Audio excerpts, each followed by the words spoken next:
You're listening to the Jan Price Show, and today my guest is award-winning director Shane Dax Taylor, and we're going to be talking about his new film, really wonderful film, Murder Company. Welcome to the show, Shane.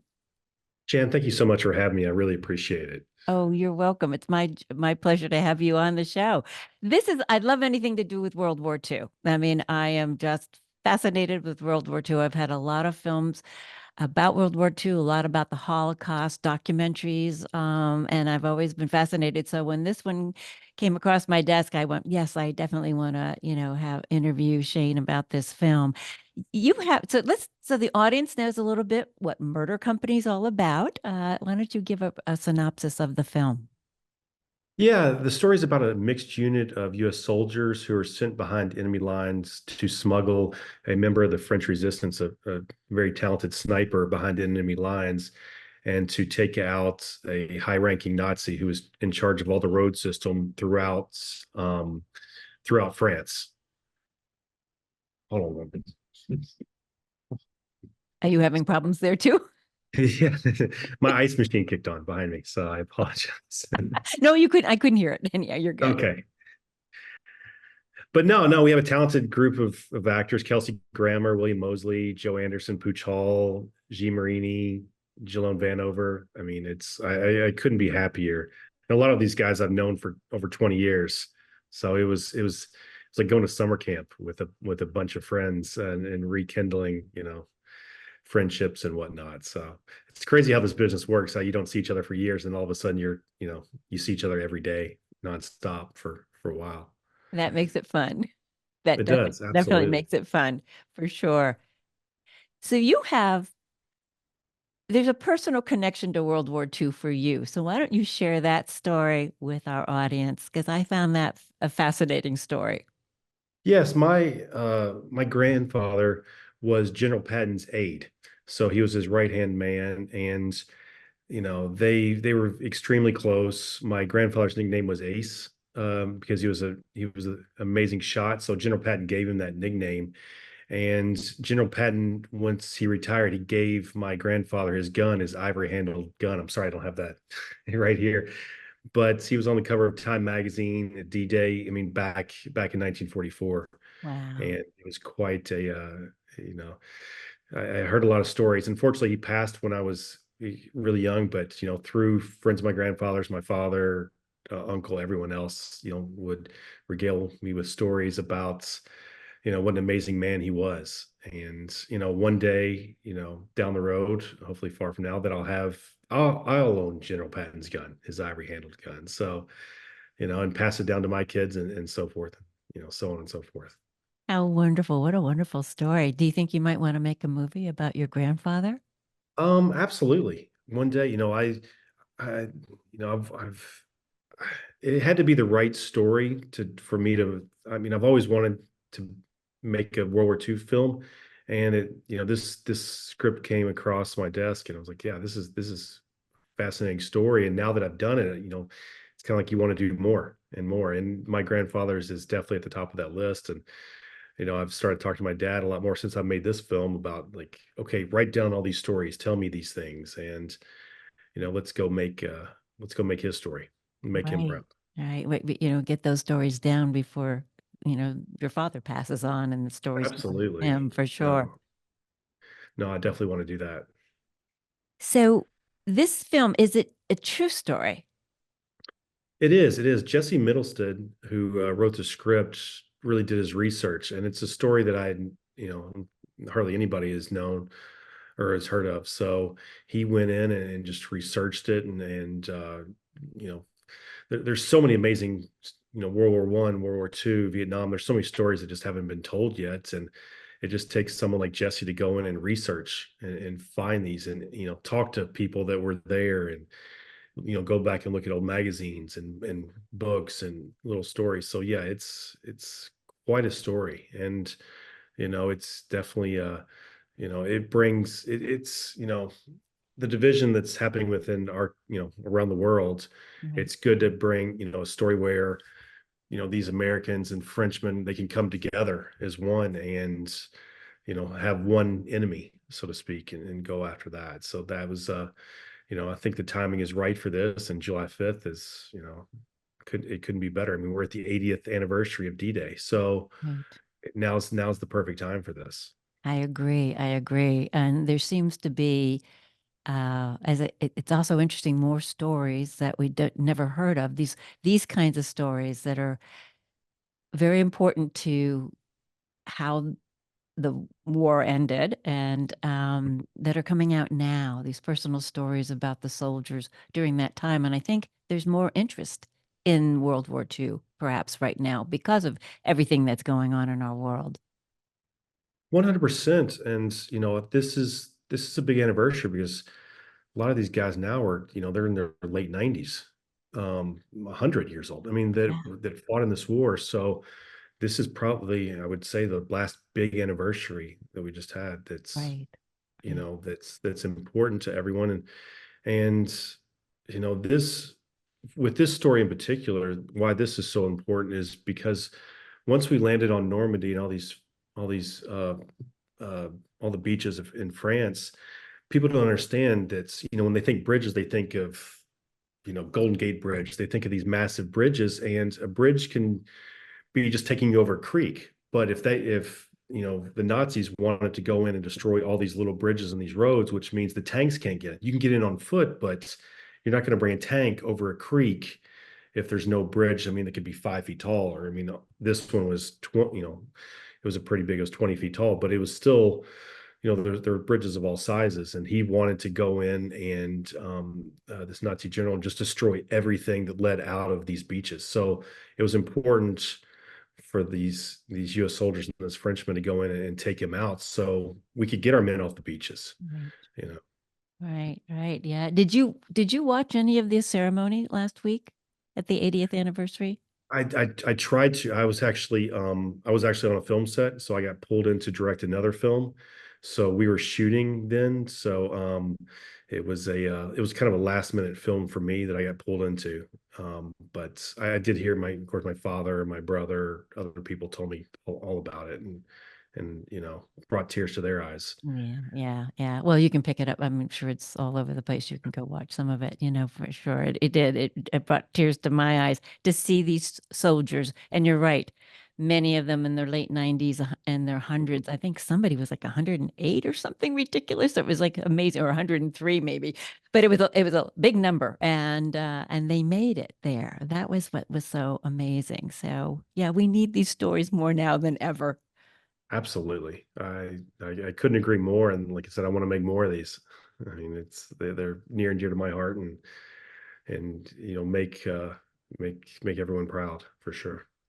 Yes, definitely. So tell me, let's talk about your cast, because you have a great cast. How did you attract Kelsey Grammer to this role? Kelsey was through our producer, but I mean, it was through the script. It was just a great role. It was Yes, this it is a general great role. role, and our producers Richard and Ian, they brought him on board. So he was on board when I signed on, and it was like a dream to work with him. And Yeah. there's some actors, we won't name names. Some actors are easier than others, and he is beyond amazing. I cannot speak highly enough about him. And for every other director out there, please work with Kelsey, because he shows up, he's prepared, he talks to everybody, he treats everybody with respect. You just want to hear stories. There was time like, oh man, we have to go on the set to shoot this scene. I'd rather hear more stories about his life and his films and whatnot. So he was amazing. And then, but after that, it was this. I was fortunate that I had a huge say in the actors that were hired. Pooch Hall and Jalone Vanover, both those guys I go back 20 something years. Joe Anderson, we have mutual friends going back to the same 20 years. So William Mosley was one when his name was sent in. We just kind of, there was a lot of people that were interested in this role. Once, we got the waiver, we got everything. So we shot about 6 months ago. But once I saw William's name, I was like, I was a fan anyway. So please, if there's a chance we can get him, by all means, go for it. And then G Marini, he's worked with the producers before. We have mutual friends, so yeah, it was an amazing cast. I mean, this is I've been on sets and was just on one. You go shoot, and then it's like the end of the day, everybody just kind of scatters. Where this one was, hey, let's go, let's go have dinner together. Let's go. We went for hikes together on our off days. I mean, we spent a lot of time together because we wanted to, because there was no egos. It was just, you know, not just amazing actors, but people that really wanted to hang out, and no bad eggs like there seems to be on a lot of film sets, but not on that one. That's Not for great. sure. That's great because when you're working so long hours and many days together, it's much nicer when everybody gets along and wants to hang out and have fun together than have, Absolutely. as you say, one bad apple that spoils the whole bunch. Yes, yes. And I've had it's you always seem to get one somewhere along, for every film. But that was, I mean, I could honestly say, like, we all loved each other. And it's a war film, so unfortunately, within war films, people die. Right. In those films, it's like, like, let's do a sequel. Oh, but you're like, how are we going to bring your character back? It was you know so we'll have to, like, give them mustaches and whatnot, and pretend like there's someone else, I guess, if we do a sequel. Or another World War II story. I'm sure Yes, there's a bunch of exactly. them out there. There are lots of them out there, I'm sure. Exactly. How long was the shoot? We were over in Bulgaria. We shot for 12 days. It was a very fast shoot. It seems like that's kind of the way of the world right now in Right. independent filmmaking. I mean, I did my last couple of films. I mean, I did one that was 10 days, The Best Man, with Oh, wow. Luke Wilson and Dolph Lundgren. I mean, that was insane. I will never do that again. But I mean, it's like 12 days, 14 days, 13. I just did one that was 12 that I just finished a couple days ago, and they're brutal. I mean, it's I don't know, when I first started, we were doing 25 days, 28, Right. 24, and now Right. it's how fast can we shoot these things, and while still having quality Right. on, it makes it tougher. But no, this was good. I mean, this is one of the best crews I've ever worked with. They do a lot of the Millennium films, the Expendables films, like Olympus Has Fallen, all those films they shoot over there. So it was a well-oiled machine. They know it wasn't like we were hiring, kids straight out of film school. Everybody knew their job, and we all got along, and even though English wasn't their first language, everybody knew what we needed to do, what we needed to accomplish every day, and we got it all. I mean, there were no reshoots. There was no, oh man, I wish we'd gotten that. We got everything we set out to make and shoot. That's great. You said you shot in Bulgaria? We did, yeah. It was my first time there. We shot in Sofia, Bulgaria. So, I mean, um, it's what an amazing city. I mean, the people, the food, I mean, eh, didn't see a single homeless person there. I mean, it was just, it was amazing. I mean, but also we shot at the top of a ski resort. I mean, we shot during in the fall, so we didn't deal with snow, and we shot in the valley. So the different looks that we could have for this, and it was a road movie before there were cars. It felt like, because these guys are walking what feels like 100 miles. So there's different terrain. We're in valleys. We're at the top of mountains. We're over boulders. We're all these things. So we could get, within 20 miles of each other. You could get so many different terrains that worked out amazingly for this film. Yeah, because I was wondering where it was shot, and the scene, yeah, the terrain is perfect for this film, and definitely looks like what Germany would look like, which Yes. is not that far anyhow.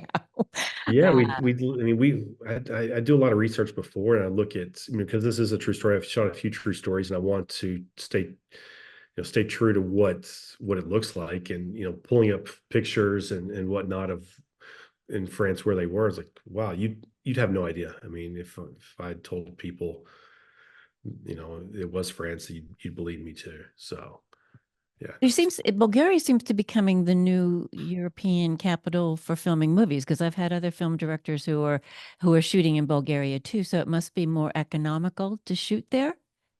Yes, yes, and from what I understand, it absolutely is. I didn't deal with any of the financing, but as far as the crews and how, they were, like I said, they were top notch, and just it feels like everybody's just chasing incentives. You're chasing. It was Atlanta, and I've shot my last four films in New Mexico and Louisiana, and you just kind of follow wherever North Carolina, wherever you can get your bang for your buck. Kentucky, where I live, yeah, it's whatever, it's this state's 25, but we can go here and it's 30%, and here's 35, and here's 40. It's just, you're trying to, a lot of these stories, you're trying to make it work for these places that don't necessarily work. And fortunately, Bulgaria just nailed it. That's great. That's great that you were able to shoot there. It is. It's independent films. This is what this show is about, independent films and Right. documentaries, and how do they get made and on these Yes. shoestring budgets. And it's always amazing. But to hear, a 10-day, 12-day shoot, that's pretty amazing to be, and this kind of film in particular, because there's so much to it. Yeah, Action. there is. We had days with 150. I mean, one day we had 200, close to 250 to 300 people on set. And what should have, there's a big battle scene that kind of takes place three-quarters of the way through the film. And we had 300, 250 to 300 people on set and 100 stunt guys. And it was, you know, we shot that in 2 days. And if this were anything else, any other film, it'd be, that's at least a week. So Yeah. you just have to be prepared. For this film or any other film, just go in and know exactly kind of what you want, and not, you can't wing it when you have that much time.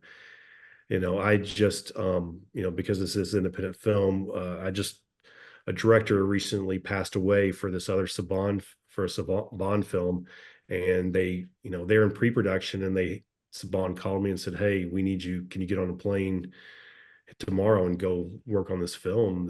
And if not, then the film's done. And we know you could do it in 12 days." And so I showed up on, I was reading the script going, because I'd worked with this crew, I didn't want anybody to lose their jobs, and they're all friends. So, and I got ready to do it, and they told me that we'd already paid the other director, and I was like, okay, so basically you want me to do this for nothing and to help these guys out. But because they were our friends, I jumped into it. I hope I don't become the person who just, like, I'm good at 10 and 12-day shoots because I can stay calm. But that's kind of, I was happy to go help these guys. And like I said, I just got back, so we just did a 12-day shoot in New Mexico. So pretty wild little film. Okay. Well, it's good that you were able to do that, that you were Yeah. able to jump in there that so quickly.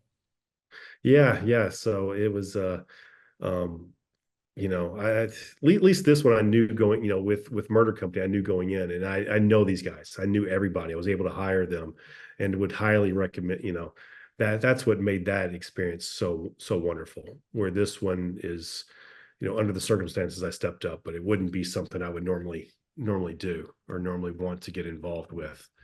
But no, Murder Company was, like I said, it was a pleasure. And How you and show up wait. excited to work every day. And the movie you did in New Mexico, how much had been shot before you arrived? Uh, Fortunately, nothing had been shot. It was Dolph Lundgren and Michael J. White and Charlotte Kirk and a bunch of others. But I had I mean, every actor was cast, everything was set, the wardrobes were set. I mean, everything was set, but fortunately, nothing had been shot. So we weren't trying to match anything. This was a few days before they were able to push back about a week to get me caught up. But it was, I I felt like a TV director, in the sense that the script sets and everything's set, and I'm just there to kind of go through the action and make sure the camera's in focus and in the right place and whatnot. But no, it was every film has their difficulties, but that was a pretty wild one. I would think it would be. Do you want to say what the name of that film is or not? Yeah, no, it's Fight or Flight.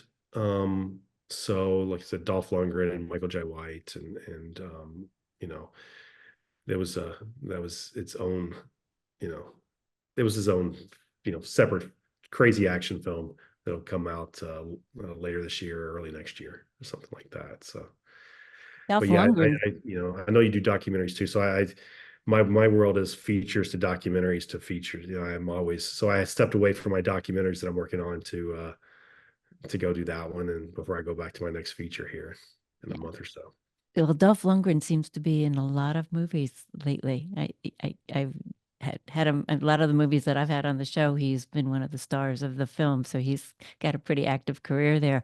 Yes, I did want to talk to you a little bit about your documentary you have coming up. Are you willing to talk about that a little bit? Because that Yeah, yeah, sounded absolutely. fascinating, and I definitely want to have you back on the show when that comes out. But that sounded like a really interesting documentary. So, the most interesting man you've never heard of, Yes. which explores John Y. Brown. So can you tell us Yeah. a little bit about that? Because it sounds Yeah. So fascinating. John Y, I'm from Kentucky and he's well known around here. So he bought KFC or Kentucky Fried Chicken from Colonel Sanders for 2 million in the 60s and sold it 7 years later for 278 million, which is in the 60s, that's billions today. Right, right. He did that. Then he saved the Democratic National Party by holding a telethon when they were bankrupt. So he saved the Democratic Party. So he's the Democratic treasurer for life. He owned, he ran the ABA, American Basketball Association. He owned a team there. He owned the Boston Celtics, which might win a championship back in the 70s. He owned the Buffalo Braves, which became the Los Angeles Clippers. He Wow. married Miss America, Phyllis George.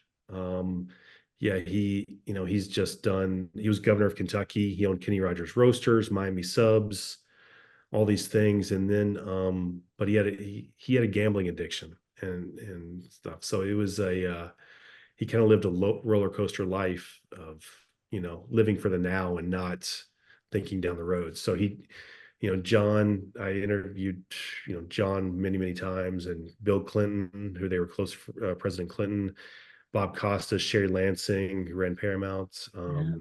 many, many people. I think there were 30 something people that I interviewed for this. So we're in the home stretch. It's been a labor of love for myself, and I've gotten to know John Y's family very well. Pamela Brown, who's CNN weekend host and does correspondence. So yeah, it's been an honor to be able to sit down with President Clinton, and it was supposed to be a 30-minute interview, and then he and I were talking for 2 hours. I mean, 30 minutes on camera. Then he just wanted to talk because he didn't want to talk politics. He wanted to talk about John Y. And I worked at ESPN forever, so he wanted to talk about football and basketball and baseball and everything else. So it was Oh, one wonderful. of the most memorable moments of my Wow. life. What a great experience. But I met him years and years and years ago, and he does make you feel like you're the only person in the room. So that you probably with you, you did feel that way.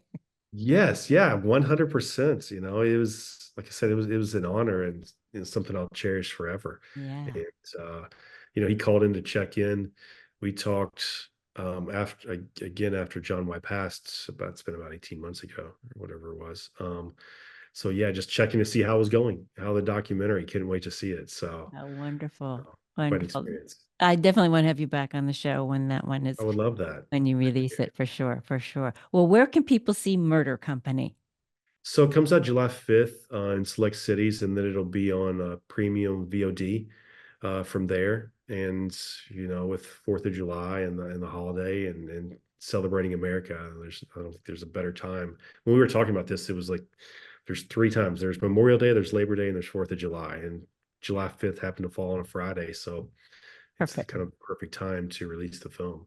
Perfect. Well, everybody seek out Murder Company. It is really a really good movie. So enjoy it. Enjoy it with your family too. That piece of history we all need to know and learn more about.